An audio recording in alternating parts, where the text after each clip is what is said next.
Hello, my name is Mercury, and welcome to this brand episode of MediaFA. Today, I'm alone, and today I'll be discussing the expansion to Monster Hunter Rise, Monster Hunter Rise Sunbreak. So, to finalize our coverage on Monster Hunter Rise, and to prepare ourselves for more content in the way of Monster Hunter Wilds, I will be discussing the DLC for Sunbreak, for Rise. So yeah, this is the first time covering a DLC on the podcast. Not like,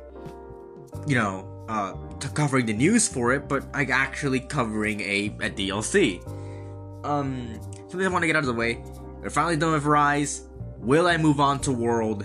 Maybe. I have finished World. The base game of World I have finished. But I have not finished Iceborne. So yeah, I'm still on the mission to fight, I think it's Tigrets.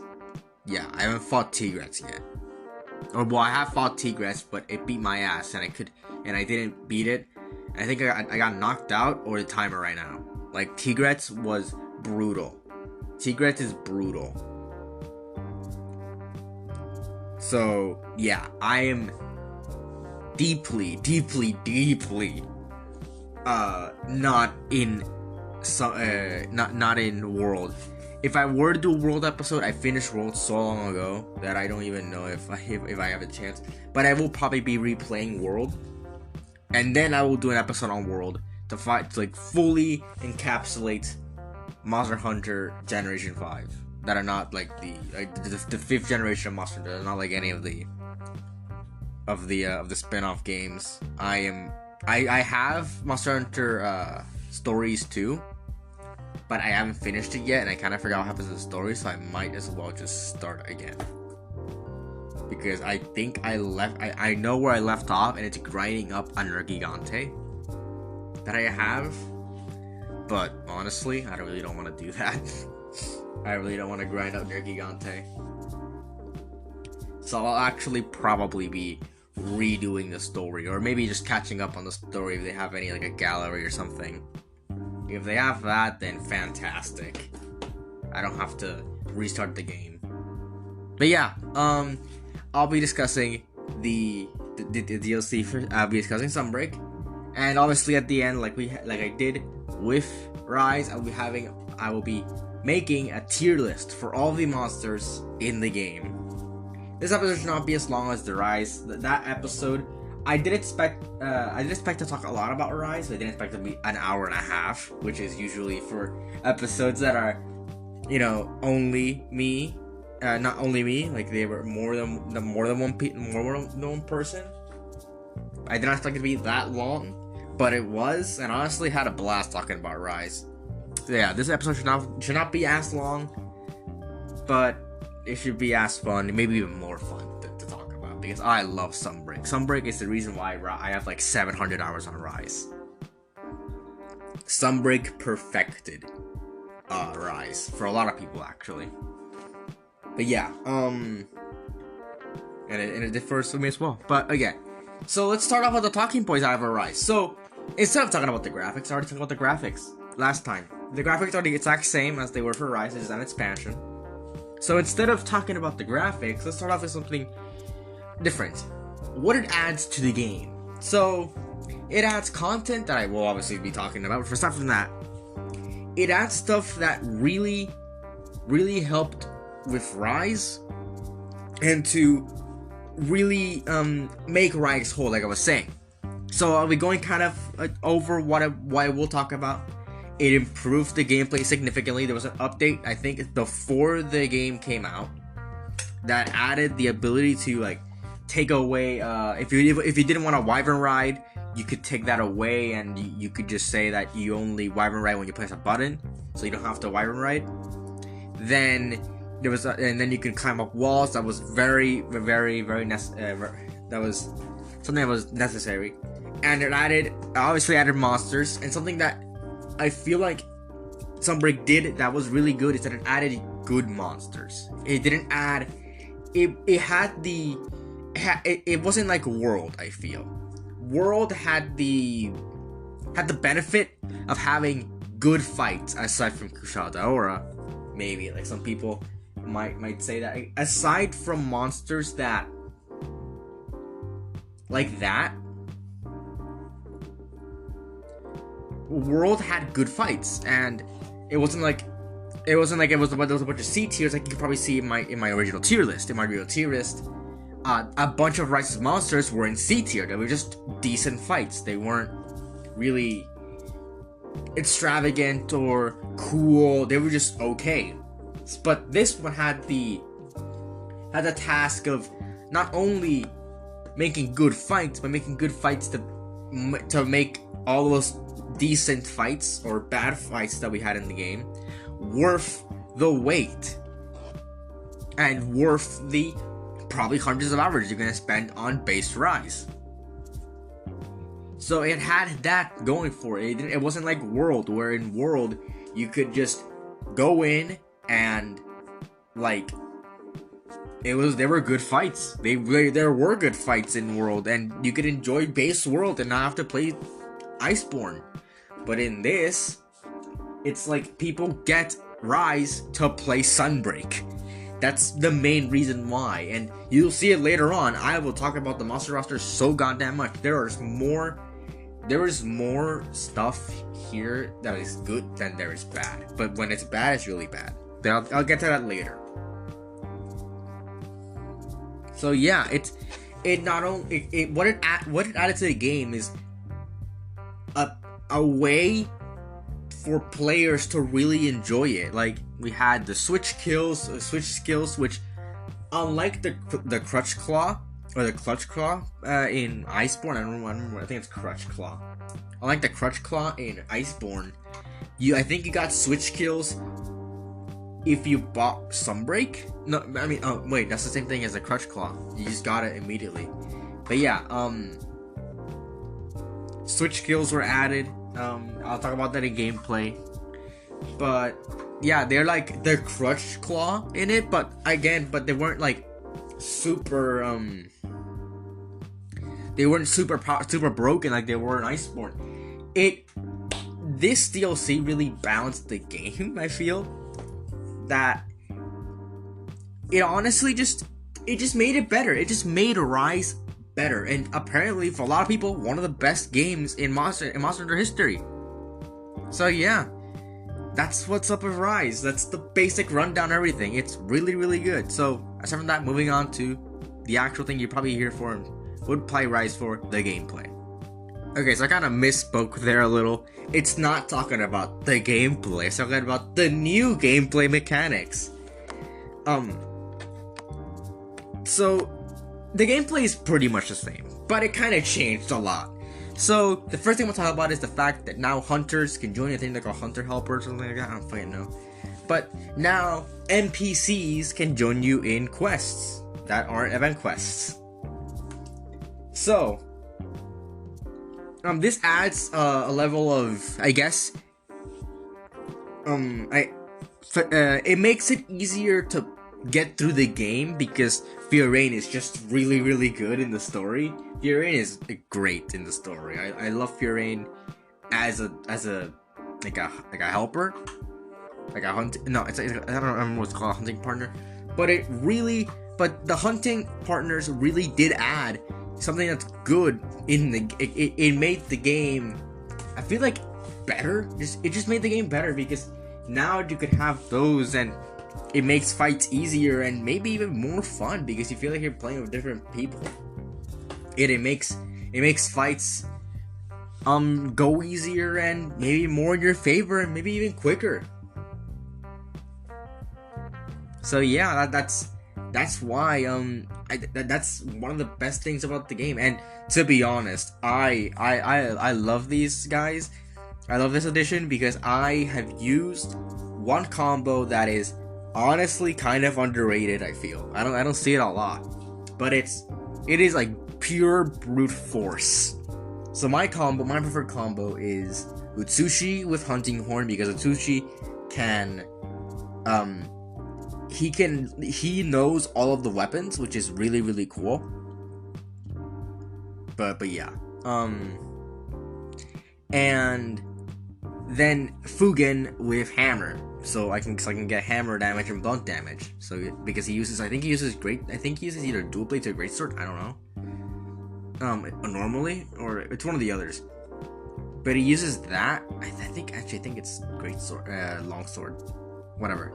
But aside from that, he can use hammer, so he can get blunt damage, and Usuchi powers him up, so he has attack plus. So he deals more bonk damage. It's great. I love that, and they carried me through most of the stuff. Aside from like the other quest and the event quest, they don't count there. But yeah, no, it was great stuff overall in there, and just otherwise the game, that whole thing is cool. And the other thing I was talking about earlier, the switch skills. So the switch skills was something that was very, very appreciated to be added. I myself have something that is really cool. I think I use it a lot, and I really, really like it. It's I grabbed both, and I completely and utterly switched everything. They are like my two scrolls of skills are the complete opposite. So yeah, like I call it the build up waste combo. I just made that up right now. But basically, I use longsword. I play with longsword. That's something that it's one of the things I play with. I used to play with sword and shield, but I realized that this game is stupid fucking fast. So I could use any weapon and be absolutely demolishing everything. So I decided to use longsword. I switched to longsword, I think right before Sunbreak came out, maybe. No, wait, I did it. I think I did it during Sunbreak. I switched to longsword. But I was using longsword and the switch skills, and there's a spirit gauge, which it goes from like red. No, it goes to like white to yellow to red, and that builds up. And one of my things, one of the attacks, I think it's called the Sakura Slash. That gives me one level of that like immediately. So I use that, and then I have the other one, which has like the great sword equivalent, like the one where you can just bash the monster's head in when it's asleep, like that kind of move. I have it on my other switch skill. So when the monster's down, I switch. I power that up and I hit him with full force because I've been using Sakura Slash the entire fight, because I have one combo thing. And I can also use the I don't know what it's called, but like the vertical slash. I can use that too. That's on my other one. That also wastes spirit gauge. Honestly, you can do whatever the hell you want. A lot of people don't change it. A lot of people just change it for like a few skills. And that's fine. If you think your build is good enough, then yeah, you can just change it. Like you can do whatever the hell you want. This game has the most customization of any game for like a moveset that I've ever seen. Barring like Smash with the Mii's. But yeah, dude, this game is that good with like the customization of your moves. It really plays for your style, and that's something that was elevated here in Sunbreak. So yeah, you can see the fact that Sunbreak took what Rise had and made it even better. That is what you strive to do in a DLC. You don't have to just make more content. You're making the game better. It's an expansion. And that's why I can't wait to play Phantom Liberty for Cyberpunk. I know it's like a weird thing to say, but I've heard that Phantom Liberty is really, really good and really adds stuff that's really cool to Cyberpunk. So I am really excited to finally get to play that. I am currently trying to 100% Cyberpunk. I accidentally did not save Takemura way back when I tried to do that. So I don't have that, and I realized that was like the last mission. I didn't save Takamura, so I can't get the Devil achievement, which is the last achievement that I need to 100% platinum Cyberpunk, and I will be getting him I used to play the entire game again, which not fun to have to play a game again. Just putting it out there. But Cyberpunk has been great. Cyberpunk is awesome, and I will be probably making an episode on Cyberpunk. I as soon as I 100% Cyberpunk, I will be making that episode on just the base game, not Phantom Liberty. Just saying. And I will be talking about everything. I didn't buy it when like the whole thing. I bought it in 2022 when it was on sale for like $25, which is the best $25 I spent on my life. It is. I got 200 hours of content out of that. It's great. Cyberpunk is really good. It's a really good game. If you have the chance to play it, but get it on sale. Trust me, money well spent. But yeah, aside from that, Sunbreak just really outdid itself with the gameplay, and it added a bunch of cool stuff. Something that they didn't expand. Something I probably didn't talk about last time with the rampages, and I thought they would expand on the rampages, but I'm actually glad they didn't. I thought we would get more Apex monsters because Seregios was coming back, and Gormagala. We were getting monsters that had. Well, I mean, Astalos was coming back, Astalos came back. So I thought we were getting like more of those kinds of monsters. We were getting more Apex monsters because I think the Apex monsters are based on the Deviants. So I thought like, oh, we're gonna get more Apex monsters, but we didn't. But I'm actually kind of glad we didn't. I feel like it would have. I feel like having more of those monsters would have taken away from what we got here. What we got here, oh boy, what we got here is really, really good. But we will still not go into the into that. So yeah. Moving on from the gameplay, let's talk about the story. I know, nobody really plays Cyberpunk. Nobody plays Monster Hunter for the story, but this story is really good. This story is really, really, really good. I have to say it. Sunbreak's story is one of the best stories that Monster Hunter has ever had, really. The characters in here are likable. They're not forgettable. I certainly haven't forgotten any of the characters here. The characters have such good personality to them. They're different. They have their own purpose in the story. They have memorable moments. Like, it's what I feel like Rise had, but again done better. Like, for example, Fear Reign. Fear Reign wasn't exactly like Fear Reign was kind of the main character here. She's kind of like your sidekick, and she has her moments in the story where she's an absolute badass. I gotta say, the time where she the time where she grabs the shield, like she has her sword and shield. She's a sword and shield, which I'm pretty sure for that. But if I also use sword and shield, then whoops-a-daisy there. We would have overlapped. I'm glad we didn't. I'm glad we didn't overlap in that sense. But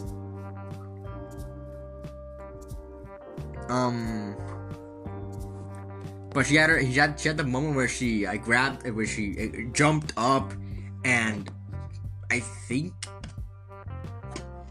it was when I'm gonna go into spoilers, but fucking the DLC's a year old. Where she like put her shield and I punched pretty much just punched Geismagorm, and it blew up or something. And because the Geismagorm had a Dragonator bomb embedded in it. I'm pretty sure I'm misremembering, but that was a cool scene where she faced off Malzeno. That was awesome. And also the scene at the end, it was kind of touching, to be honest. Gallius is memorable. He is pretty much the commander, but he's actually, I think, cooler. Bahari, that's even something. You remember the characters' names here. Bahari is fun. He's a fun character. So yeah, like there's that. And Chiche, she's cool. I think it's one of the one of the greater characters that we have in here. So I actually think that. Yeah, I think she has her goals, and I actually wouldn't mind seeing her in future games, maybe as a full huntress, because she wants to be a huntress, because she's inspired by us, the fierce flame, and Furine. Also, kind of fun character development. I actually thought that what's her name, the sister of Furine, my sister, Furine's sister, I completely forgot her name, but she was in Rise, Base Rise, and I thought she actually came from the New World. She looked like she was from the New World. But yeah, no, she wasn't. She's actually from the Kingdom.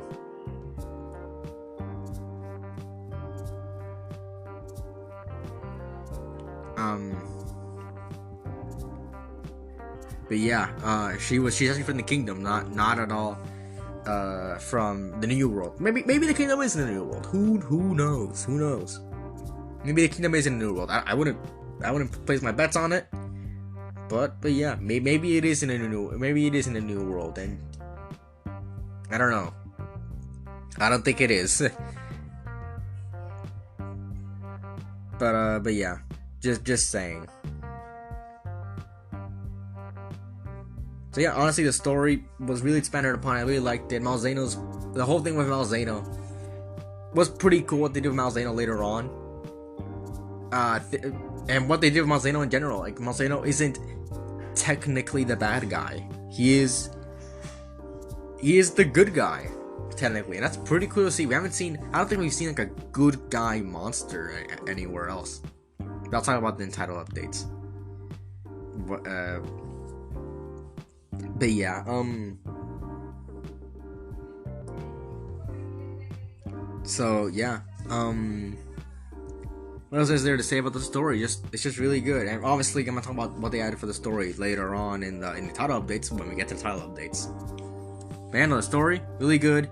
I like the part of Geismagorm. That was aside from the Geismagorm fight in general.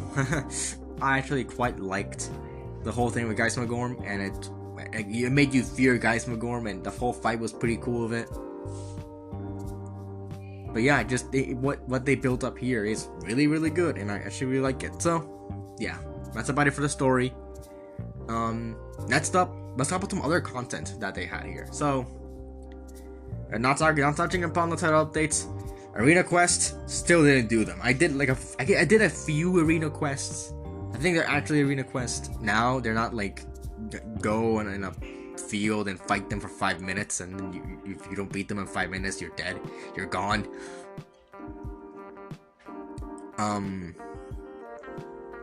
But yeah, I didn't do the arena quests here anyway. I don't think I've touched the arena quests in Sunbreak. And the anomaly quest. Now the anomaly quests. Ooh boy, the anomaly quests. That is the anomaly quests are some of. I'll talk about it in title updates, but the anomaly quests are I wouldn't say they're my favorite part. I don't like the afflicted monsters. The afflicted monsters are some of the most annoying things to fight. I'm not gonna count them in my tier list for all the monsters, but I gotta put it here. Afflicted Almudron is the worst fight in Sunbreak. It is like okay. I haven't done any of the anomaly investigations. We have to fight the new monsters. The monsters that were added in title updates for afflicted monsters. I haven't fought any of them. I've only fought the base game.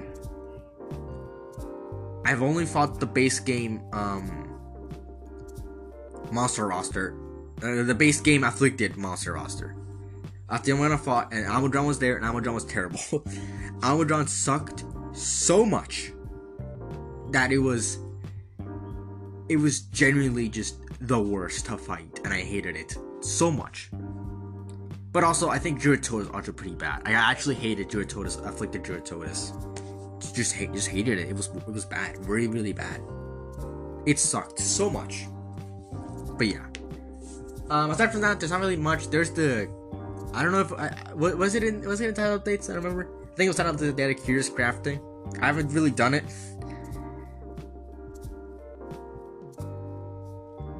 that much, so yeah, I'm not really interested in in that.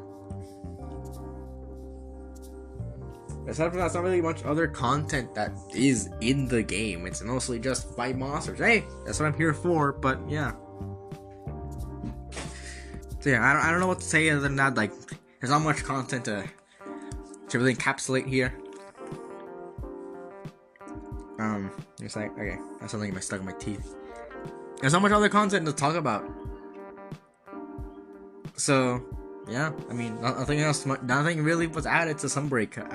Nothing really much added to Sunbreak other than finding the exotic species. I think that's what they're called, the exotic species, the new ones. Okay, it's like exotic endemic life, whatever they're called. I don't know, but I actually found them all. I found both of them. I think they're pretty cool.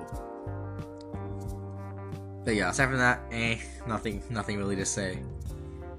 So yeah, we went to the title updates. What the title updates added, and I gotta say, the title updates here are much more exciting than they were in the base game. We actually got 5 title updates, technically 6, but also technically 5. So not only did they add more monsters that are really cool, they added the Risen monsters, which were cool, but we're not gonna see any more Risen monsters ever again, and I don't think we'll see them ever again unless like Malzeno becomes a big part of like a next game, or we see see like a remake for this game some point in the future, probably 20 years from now. But again, just putting it out there, Monster Hunter does not do remakes. I thought they would do a remake of the first one for 20 years, but they didn't. So They will not. They don't do remakes. I think that there's no point in doing remakes. So we will probably not see Risen monsters again for a good while. It's like we haven't seen like Ashen, Lao Shanglung, and we haven't seen Yamasukami in like almost 20 years. we haven't seen those guys in so long. But also we haven't seen Hinaka trees in almost 20 years too. It's crazy to think about. But yeah. Title updates, they did add a bunch of good monsters like Luznagar Cougar. They had a bunch of the better fights in the game. I feel like if we didn't have a bunch of those fights, I don't think we would have had. I don't think the S rank and the S tier would be as popular as it is right now. But hey, that's what it is here. So the title updates really did add a bunch of cool stuff. They also added a bunch of story details that I think look really cool. So first off, the Yamatsu thing. I'm not gonna talk about the quest, the actual fight here, but the Yamatsu like quest itself, it added closure to a thing that was kind of hidden away. It brought closure to the two Kageros, and I forgot the name of the Dango girl. But like it brought closure to that, and the fact that it was Amatsu destroyed their village, which was really cool to see. We haven't seen like Amatsu in quite a bit of time. Amatsu is one of those big elder dragons that can really come back, that can actually come back in a significant way, and not be kind of intrusive for like the big monster. But yeah, aside from that, it was really cool. It was really cool to see that, and it was a really cool story. But I actually would have preferred if one, it was hinted at more in the actual game, because we knew that happened, but it's in the game, but it's very hidden away. I think it's with the cat that's inside your scroll in your house that gives you that information, and there was also a Twitter post about it. So it's two things that are very out of your way, and if you're not a fan, you're probably not gonna get those. But it was pretty good closure to what the story was, and obviously we got the fight. But also, the second point I think would have made the Amatsu fight even better is if Kagero became your partner instead of Utsushi. Because Utsushi, to me, doesn't really make any sense. I think like if Kagero can fight, I feel like he should have been the one to help you fight Amatsu. Would have made the fight, I think, much better. Or even hell. Oh, I remember her name, Yomogi. Just get Yomogi to be your partner. Yomogi has her light bow. She knows how to use light bow gun, so she should have been your partner. It was that easy, but they didn't do that. So yeah, she had an actual weapon. They didn't do that. So I feel like that would have been really cool, but it wasn't. That would have elevated the fight more, but it wasn't. They didn't, and you know what? That's fine. The Amatsu fight's still really good. And the other part is the true ending of Sunbreak. Primordial Malzeno ending. I'm gonna call it from that. But yeah, it brought closure, and it showed us what Malzeno looked like before its affliction. It's technically an afflicted monster, technically not. But yeah, we get to see what the monster, what he looks like without the Kurio.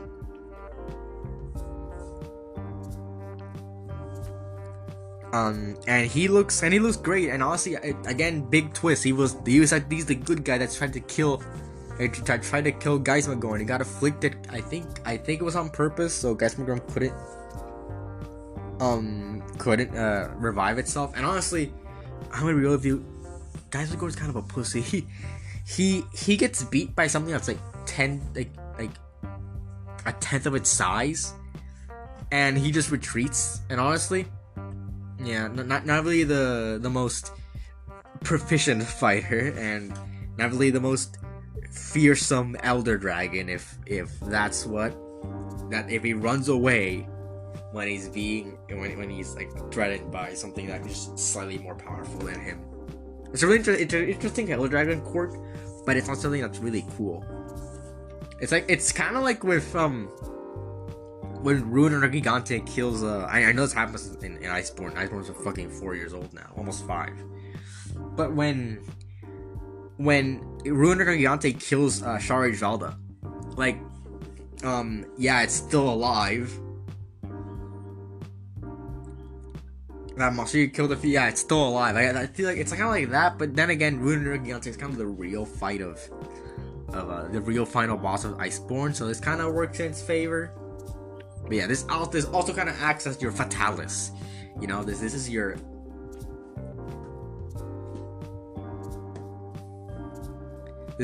final fight, and it's really fearsome. But yeah, we'll get to that later. But yeah, what it added was really cool, and the ending where Malzeno flies away into the sunset was really cool. And yeah, just really cool. And also the fight when like Malzeno starts killing all the Kurio, and Fury and you join the fight, and it's really cool. It's a really good ending. But yeah, that's what the title update added. So okay, so let's fully go into the monsters, and let's go into the monster tier list. Okay, so I was already gonna cut it there, but hey, let's see how much time I get. So first up is should make it can load. There we go. First up is Magma Mudron. It's F tier. It's F tier. Fuck this thing. Okay, Magma Mudron is the worst fight currently in the game. That's an actual monster. It's not a variation of a monster. So Magma Mudron sucks so much. I thought the Magma Mudron would be a fight that is much more enjoyable than it actually was. I thought, okay, they're gonna get rid of all the mud bullshit that Mudron has, and they're gonna make it actually good. No, it's worse than that. It's magma, and it's harder, and he has like supernova attack that makes no sense. It is so bad. I hate Magma Mudron all my life. It is the worst thing that's ever existed in this game. It's incredible. They managed to make a fight worse. They didn't make it better, they made it worse. And we're starting with this, so I'm good we got the only F tier out of the way. Immediately. It's the worst Pokemon, the worst monster that we have here. It's really, really bad. I hate this thing. It's the worst fight in the game, tied with normal Yamonder. Hate it. Anyways, next up is Astalos. And Astalos is Astalos is S tier. There's no other way to put Astalos as S tier. Astalos is really good, really good. So again, F tier to S tier, kind of like a Crimson Glow Valstrats. I know we got Mother last time, but we're starting it off like that. Astalos is really good. It's fast. It's enjoyably challenging. He has an attack that's kind of bullshit, where he throws a ball of energy, a ball of electricity, and it kind of goes in zigzag patterns. And yeah, it's not the best thing to deal with, but it's not that bad. And honestly, his interaction in the fight is really cool. He's fast. He hits like a truck, but you can deal with him, and it's kind of a dance. That's the best things. When it becomes like a dance between you and the monster, that's when you know a fight is really good. And this is a fight that's really good. So yeah, that's why he's in S tier. Next up is Blood Orange Bishaten or Bishaten, and this one is this one is a B tier. You can see a lot of B tiers. So he is better than normal Bishaten. And the thing is that this one is much more enjoyable. I feel like the blast aspect is something that's much more fun to deal with than the poison or whatever the hell the other one is. It's a much more cooler fight. It's a good fight. He looks cooler. He acts cooler. He's just a better Bishaten all around. He's a subspecies, and we're gonna get to subspecies this time. But yeah, he's just a better Bishaten fight, and honestly, much more enjoyable than he was in Rise. So yeah, points there. Next up is Daimyo Hermitar, and this is gonna be our first one of our only C tiers. Yeah, so Daimyo Hermitar doesn't feel like a master rank monster. He just didn't feel like it. He is kind of okay. So thing is, he's the bridge between high rank and master rank, and it shows. He's not that difficult to fight. He's not a difficult fight. I actually beat him in 5 minutes once. He's not that difficult to fight. He's okay, but he's just a crab. There's nothing inherently special about him. There's nothing cool about him. He's just a crab with a Monoblo's head. So yeah, I would have actually much preferred Monoblo's come back instead of this guy. So yeah, I would have much preferred like something better, something different than a crap that was low rank all the way back in Monster Hunter 2. So yeah, I would have much preferred something else aside from this Carapacion. But yeah, next up is one of my personal favorite monsters, Espinas. And this one is, again, like I said, it's my favorite, so this one is S tier. Espinas is S tier. I love his fight. Espinas would be a monster you think would be challenging, hard, and very annoying. He has fire, poison, and paralysis all at once in his fire breath, but it's really cool. I actually really like it. It's not that hard, and when you get punished, you really get punished. I love his fight. I love how he behaves. I love the fact that he sleeps before you start the fight. It's great. He has such a big personality. I'm glad that we got monsters from tier in this game, and hopefully that means that in Wilds we'll see many more frontier monsters. Maybe even he comes back. Hopefully we see like Akura Washimu or like Berukuriyosu come back in Wilds, because these guys are cool, and I really did enjoy Espinasa's first outing in the main series, and probably many people's first experience of Espinas, including myself. So yeah, that's where Espinas lies, in S tier. Next up is Geismagorm, and Geismagorm is a B tier. So Geismagorm's fight is actually Geismagorm's fight is good, but the thing is that he's cool, but the thing is, it's because of what the fight kind of entails, and he has cool mechanics, like the fact that he sucks up all the thing. You have to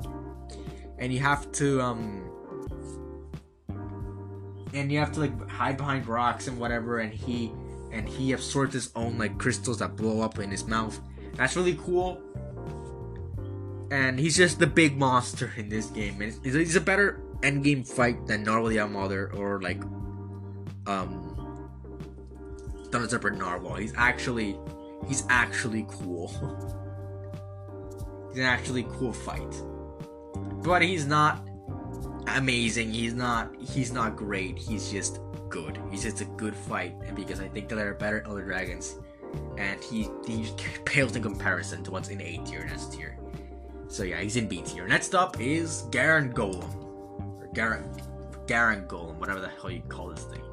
And he is in A tier. For something that's like pretty early on in Sunbreak, he's actually pretty cool. I like the elemental stuff he has. He fights really cool behaviors. Okay, so the thing is with Garen Golem is that Garen Golem is meant to be passive, but he doesn't act that way.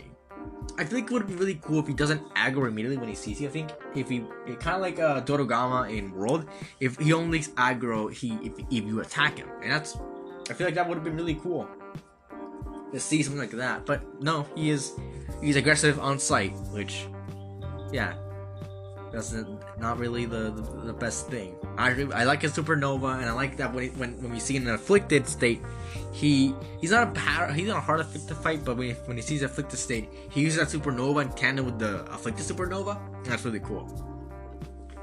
So yeah, I feel like Garen Golem is a pretty cool fight for early game, early like master rank. So yeah, he's just really cool. I like the elemental stuff he has. I like his design a lot. It's not something we see. I like how big he is. He's really, really huge. But yeah, Garen Golem is cool. Next up is Gore Magala.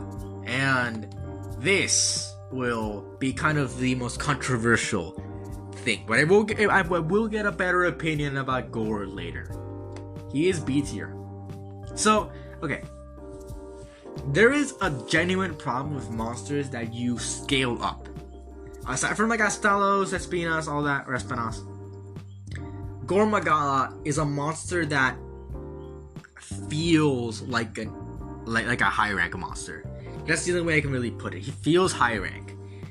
Not a bad thing, but not necessarily the best thing the best thing that's a thing. Like, it's not cool. It's not good.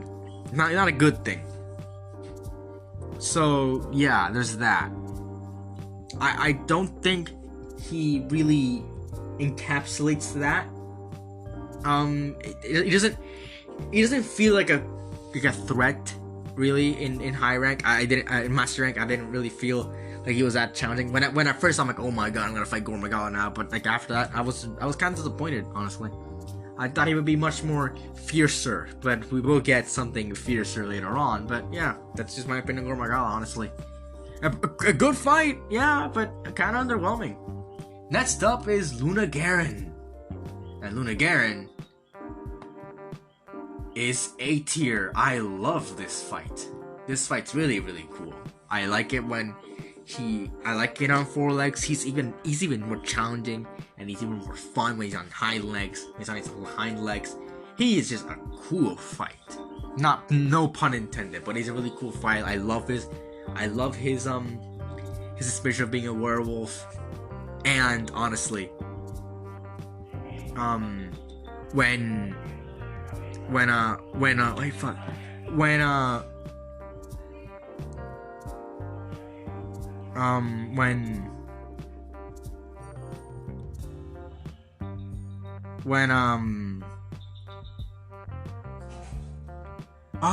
the afflicted quest, the quest where you have like right before Geismagorn, when you fight this, where you fight Luna Garen with no when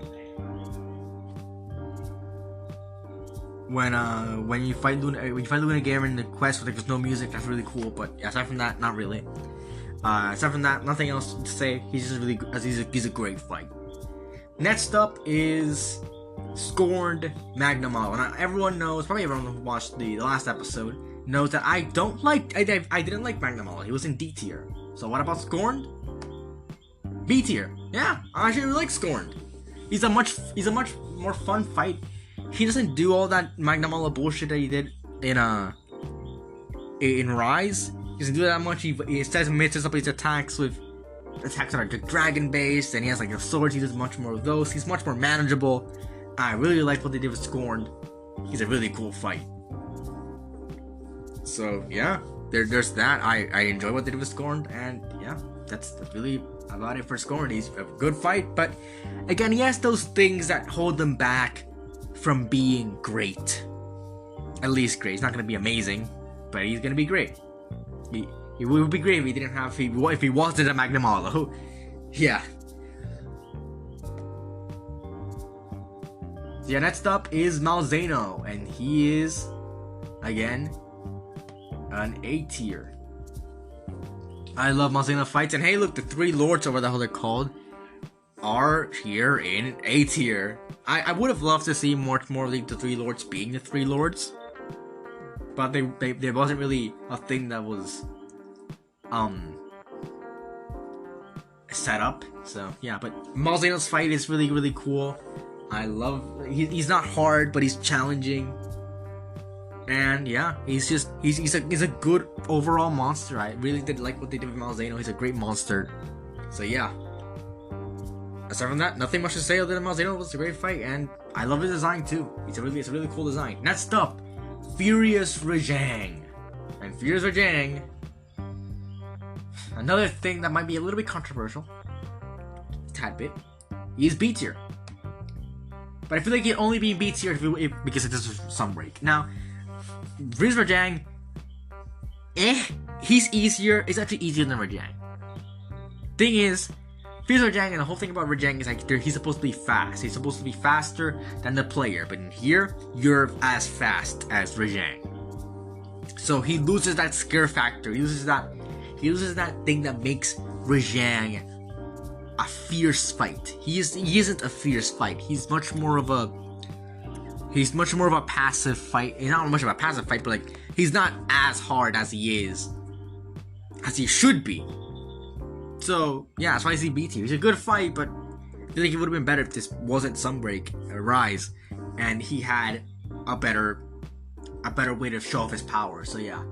Next up is Pyre Ragnakadaki, and Pyre Ragnakadaki is also B tier.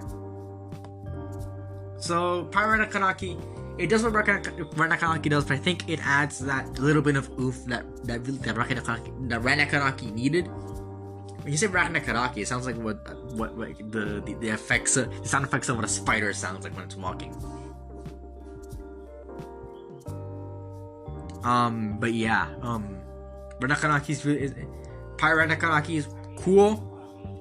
And yeah, it's a great fight. It's a good fight, but it adds what I think the challenge that Ragnakadaki needed, and it's a really good impersonation of Temnocerans or whatever the hell they're called. So yeah, and I feel like we need more like this because it feels like it's just more of these fights, and doesn't have that sort of. It's still the same repetitive fight, but I feel like it adds a better moves that makes the fight much more enjoyable. So yeah, that's why he's in B. That's why Ragnakadaki is in B tier. Next up is Seregios, and Seregios is S tier.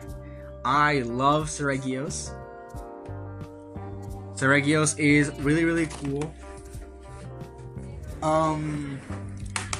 Sorry for any effects that have happened. Any like unwanted sound effects. But yeah, Seregios is a really cool fight.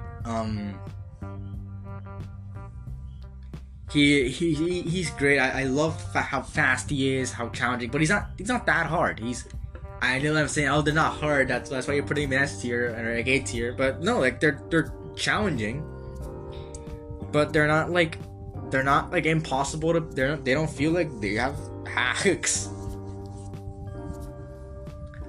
and they don't have all these like style, all these things. But yeah, Seregios is a really cool fight. I did really enjoy Seregios' fight here. So yeah, Yeah, just an amazing fight overall, and I really did enjoy the whole thing that Davis Regios. I have never fought Regios in my life, so yeah, I really did enjoy his fight here, and I feel like he fits right in. Well, he's a really good upscale in fights. I just really did love him, and I love his design and all his theme. So yeah. Next up is Shigeru Magala. Now Shigeru Magala isn't Gore, admittedly, but he goes in A tier. Shigeru Magala, that's not A tier, that's B tier. Shigeru Magala is a really cool fight that, and he's what he feels like a master rank version of Gore. He really feels like the upgraded version of Gore, and that's why he's in A tier. He's just really, he's cool, and I did like him, but not as much as like Astalos, Espinas, Syracuse, all that. So yeah, I liked him, but he wasn't like ooh. But it was a challenge. But it's a really challenging fight. Is his Risen version. That one is a beast in of itself. But yeah.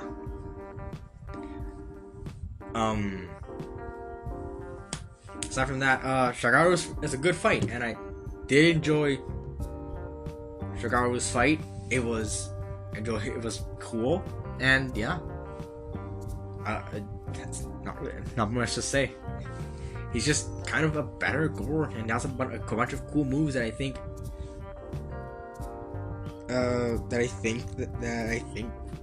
make it a better fight. Yeah, I like the beam attack. I like the pillars of frenzy and all that. He's really cool. I love his design better than Gore's. But yeah, next up is Shogun Cianatar, and this one is B tier. Shogun's an okay. No, that's not it. Okay, Shogun is a much better daimyo. I think he has a lot more going for him. Aside from it's much more going for him.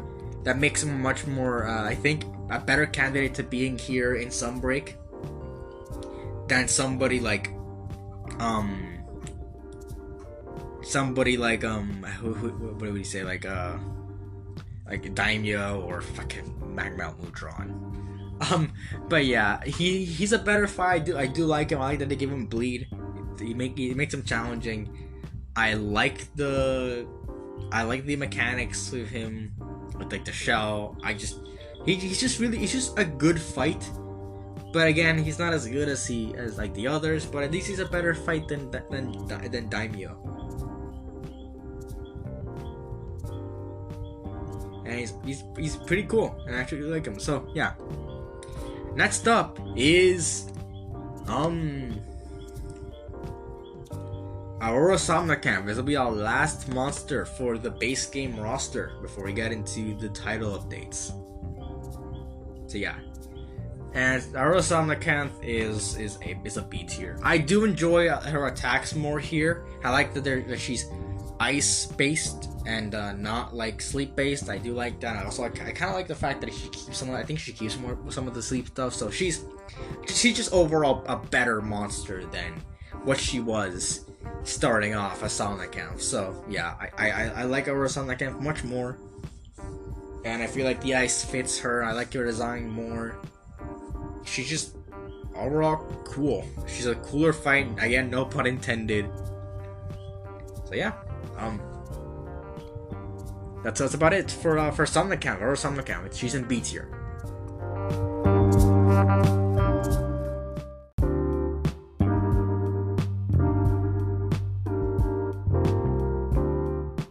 Sorry for the cut there, folks. It was getting too long, but yeah, I ended up somewhere I actually wanted to end it on. So yeah, now it's up to the ones from the DLC from the title updates. Starting off with Seething Basil Juice, and he's a B tier. So the thing is with Seething is that Seething is just kind of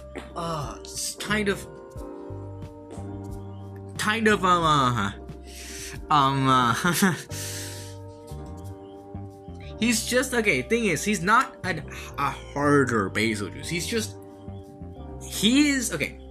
Things of Seething is that Seething is actually kind of easier, and that's what kind of makes him a B tier monster. He's not harder than he's not harder than Beetlejuice. He's actually kind of easier, and honestly, just not worth. He has he has weak points now. I'm pretty sure he's harder in World and Iceborne than he is here in Sunbreak, but he's not as powerful as I hoped he would be. This is my own opinion, but yeah, I don't know. Just he isn't as challenging as I hoped he would be. He isn't. He has the whole weak point stuff, which Beetlejuice doesn't have. So yeah, there's that. He's not really that challenging of a fight. He's good, but he's not A tier. He's not challenging. He's not an upgrade that would really make you just wouldn't make you consider it a challenge. He's very much a he's very much just he's very much just a kind of an easier Beetlejuice that's in high rank. It's a master rank, so yeah. There's that. Next up is Lucinator Kuga. And Lucinator Kuga is an A tier. I love Lucinator Kuga. I love the invisibility. I love the fact that they took attacks from Lucinator Kuga and put it in here. We have the design is really cool. He brought back the tower, now it's the Forlorn Arena. But yeah, he's really cool. I do enjoy his fight a lot. He's kind of what we needed. He's kind of like the Apex Narcoa we never got. He's got really cool attacks. He's challenging, but I wouldn't call him amazing. He still has that sort of thing. He has those attacks that are kind of annoying, that hold him back from really becoming an S tier, I would say. But yeah. Next up is Silver Rathalos. Now, Silver Rathalos is an A tier as well. I actually really did like Silver Rathalos. He is, I think, really cool. If I can put Silver Rathalos right on the list. There we go. Silver Rathalos is really cool. I did enjoy his fight a lot. He's a Rathalos. He's a Wrath. They're pretty easy to beat, but he's challenging. He has Sting. He has a cool design. I like the fact that his flames are blue. It's great stuff overall. And aside from that, yeah, just really, really cool. Yeah, that's all I gotta say about Silver Rathalos. He's a really, really cool fight, and yeah, but he's not amazing. He's just a great fight. He's a great fight that I did enjoy quite a lot. I didn't want the Silver Rathalos to come back because they were kind of annoying. They kind of came back. They kind of already came back, but I like the fact that we got actually quite like the fights. So yeah, next up is the other Metal Wrath. Now, Gold Rathian, and she's B tier. So nothing against Rathian per se, but thing is of Gold Rathian is the fact that she got Apex Rathian's Noxious Poison. Now, Gold Rathian has Noxious Poison, and it is annoying as all hell. That's why she's kind of here. She's not as fun to fight as she's a good fight, but she has an Noxious Poison, which is not really good. I didn't really like that, and that's something that will become very, very apparent later on. I don't like Noxious Poison, especially the next monster that we'll cover. So yeah, Gold Rathian, not the best fight, but still pretty good. Next up is one of our only D tier of the entire thing, Risen Chameleos. So yeah, Risen Chameleos is Chameleos but worse. He is really, really. I actually don't like Risen Chameleos. I didn't like him. He has quite a lot of health, which is very not enjoyable. He had Noxious Poison, which is very annoying. He spams a lot of moves. His like super charged up state isn't fun to fight. He's just worse in every conceivable way. He is a worse Chameleos, and that's why he's in D tier. The only reason why he's not in F tier is because he's not as bullshit to deal with, but he still has a lot of bullshit. A lot of unfun bullshit. That's what this guy has. A lot of unfun bullshit. So yeah, that is why Risen Chameleos is in D tier. He's not fun. He's not a fun monster to fight. So yeah, next up is Flaming Espinas. And Flaming Espinas is the same thing as Espinas. He is in S tier. If we can load, there we go. Flaming Espinas is in S tier, and he is Espinas, but more challenging. He has defense down instead of poison, which is really cool. That's a bit of a challenge. He has the supernova moves, which really make you keep on your toes. He is everything a subspecies should be. He is cool. I think Flaming Espinas is a really cool fight. I really did enjoy Flaming Espinas. I like that brown Espinas came back. I would have preferred the name to be Auburn Espinas, but whatever. Flaming Espinas is also really cool. So yeah, that's Flaming Espinas. Next up is one of the best fights in the entire game, I would say. Violet Mitsune. Yes, hell yes, Violet Mitsune. S tier. Easy S tier for Violet Mitsune. Easy S tier. Violet Mitsune is one of the best fights.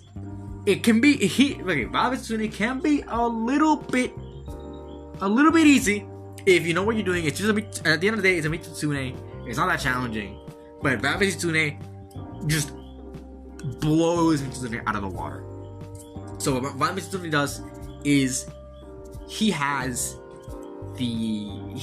flames, but at first we're like, no, not another big flame monster. But now, this monster, she's challenging. He has that super cool like spirit bomb move that you can turn on its head and it crushes down, deals a bunch of damage. When he goes enraged, if you're in an arena, the theme changes to Violet Mitsune's theme. Oh my god, it is so cool. This monster is one of the best fights in the entire game, and you cannot say otherwise. I love Violet Mitsune. It's really cool. So yeah, Violet Mitsune gets the S tier. And next up is Chaotic Gore Magala. And this one is what I expected when I heard Gore Magala. And it is A tier. I know all that bravado for it to be the same tier as Shigaru, but I just don't enjoy the fight as much as some other fights. So, again, Chaotic is more violent because again he's the chaotic version. I enjoyed Chaotic more than the original. He is a really cool fight. He is much more violent. He's much more enraged. That's what it is. I love his theme too. He's just a great fight. He's what Gore should have been. Which, I mean, kind of. He's much more aggressive. He's much more expected a master rank version of Gore to be, and he did not disappoint. So yeah. I did fight him late though. I fought Chaotic Gore very late. So next up is Risen Kushala Daora, which is another A tier. Now, okay, Risen Kushala is kind of like Kushala. He's just a bit more challenging. I like Kushala, but he's in the same tier as Kushala Daora because he's just kind of a master rank, a much more powerful master rank version of Kushala, which is which is really cool. But I feel like you could have done a lot more with him. And if you were to do a lot more with him, I think he would have been an ICS tier, but he's not. He's the same tier as A. He's kind of what I expected a master rank version of Kushala to be, but we already had that. You have to fight one in the story. So yeah. Next up is Risen Teostra. Now, I did put Teostra in D tier last time, so where does Risen Teostra go? Well, you could probably guess it. It's not B tier actually, it's C tier. You probably didn't guess it. So Risen 2 Tailstra actually much more bearable than normal Tailstra. I found it to be much more bearable. He's not as annoying. All the moves are better to deal, easier to deal with. He is just a better fight than normal Tailstra, and I feel, and that's how I feel. So yeah, I mean, not much to say other than that. He's just a better fight than Risen Tailstra. So yeah, next up is Risen Crimson Glow Valstrax, and this one, so if there was a triple S tier or a double S tier, S plus, this guy goes in there. Risen Crimson Glow Valstrax is perfection. He is perfection. He's one of the best fights in the game. He is challenging. He keeps you on your toes. If you get caught by this guy, you get fucked up. Like, this guy will destroy you if you're not careful. It is challenging. It is Crimson Glow Valstrax at its maximum. It's a really good fight. Really amazing. That's why he goes in S tier. He's great. I love this guy. You could do no wrong with Risen Crimson Glow Valstrax. You cannot do any wrong with Valstrax, just gotta say. Next up is Volcana. the companion to Valstrax. Next up is Volcana, and Volcana. Okay, this is my first time fighting Volcana. She is I'm gonna say she because that's what it is. That's why you think of when I say Volcana. She's not she's not like, she's the flagship of Iceborne, but she's not. She's a good fight. She just goes in B tier. So yeah, I didn't like it as much. I thought I would like, oh my god, I'm fighting Volcana, but Volcana wasn't all that, you know. Wasn't a bad fight. It was above average, but she's good, but not amazing. A bunch of attacks are kind of annoying to deal with, but not as bad. You know, pretty cool fight, but aside from that, not much to say. So yeah, after that it's Amatsu, and Amatsu is S tier. Okay, Amatsu has one of the best fights in the game. When you get to these, I'm like, oh my god, this game's fucking good. But yeah, no. Amatsu has one of the best fights in the game. It's awesome. Amatsu's an awesome fight. The theme is absolutely amazing. Just the fight is like grandiose. It's awesome. Just great. And Amatsu's like this terrifying divine power. I love that fight so much. Just really, really cool. Probably gonna be even cooler when I find him in the Hazard Quest. Yeah. So yeah, there's that. Next up is Risen Shigaru Magala, and this is Risen Perfection along with Crimson Glow Valstrax. It's S tier. Yes, S tier. Risen Shigaru Magala is challenging. He is hard. He's one of the few monsters I actually carded to when fighting him for the first time. He is challenging. He is one of the hardest fights in the game. I would say the hardest fight in the game. He's the last monster you ever unlock. He is brutal. This guy's brutal. So yeah, he's definitely meant to go up there in the monster ranking. He is awesome. Just awesome. Challenging but fun. Just the best.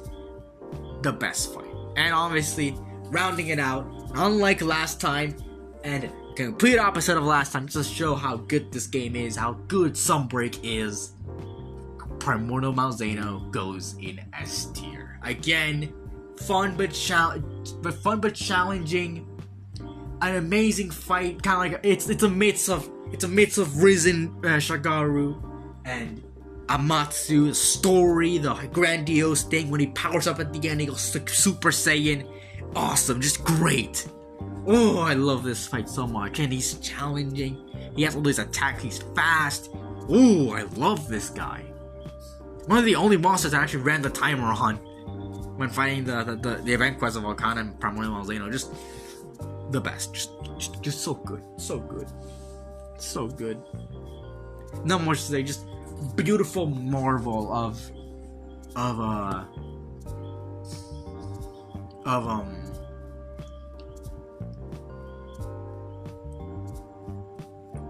just the beautiful marvel of a monster. So yeah, that is all the monsters in Monster Hunter Rise Sunbreak. If ranked. If you want to see the tier list, I will leave it in the description. Now that we're back to audio only, I cannot edit the video to add like a tier list on screen. So instead, I will link. If I can link it, I'll link it in the description to the tier maker website, where you can see my profile and you can see the tier list for yourself. I know I already ranked them all, but it was a pretty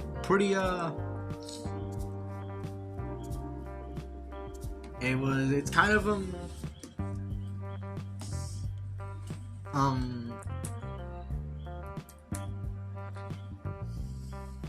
it's a pretty long time to be doing this, so yeah, I understand. If you want to see the full tier list by itself and judge me on it, you can.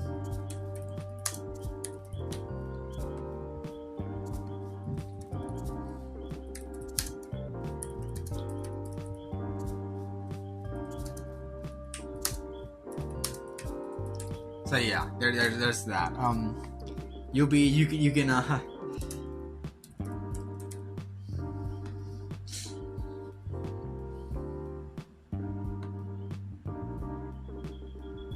can you will be able to see it probably on a tier maker thing if I can if I can save it to the profile and share it around. So yeah, there's that. That's my ranking of all the monsters in the game. So you can compare both of them, see which one it is, and see all where I put them all. So yeah, that's about it. I love Sunbreak. You can probably tell. I love Sunbreak. So yeah, what do you guys think about Sunbreak? Leave in the comments below. That's about it. You can follow us, MediaFay on Spotify, at D Entertainment on YouTube, at D Entertainment with the E at the end on Twitter, at Media_Buffet, and for bonus content, at MediaFay Bonus at YouTube, at MediaBuffet YT. And for me, Mercury S Cheese on Twitter, Mercury C Cheese on Twitch, and Mercury SC on YouTube. So yeah, that's about it. See ya.